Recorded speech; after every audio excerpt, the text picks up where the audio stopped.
So how do you change the background color in Microsoft Word? This is what you will learn in this tutorial. So changing the background color of your page in Microsoft Word is extremely easy. It is just 1 or 2 clicks action. Step 1, that you have to open the document and then look for this option of design tab. Within the design tab, towards the right side, you will see the page color, and from here you can select any of the page color.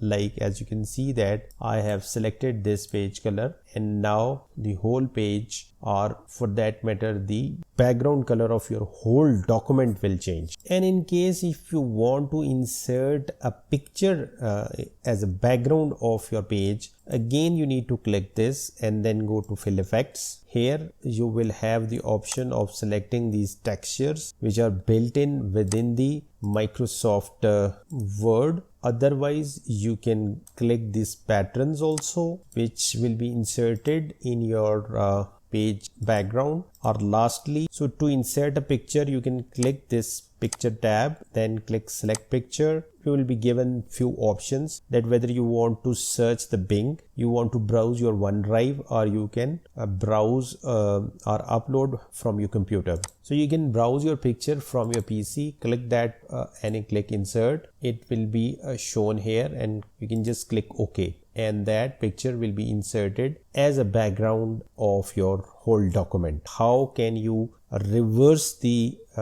color scheme of your Microsoft Word document? Meaning by that your page should have a black color instead of white, and your text should have white color instead of black. So again, that is very easy. Go to the page color and then select the background color as black, and then you can press Ctrl A, which your whole text will be selected. Go to the home, select the font color, and from here you can select the white color, and your document color scheme will be inverted or reversed, meaning by that your background will be black and your text will be white. For more tutorials on Google Docs, check out this playlist. Thanks for watching.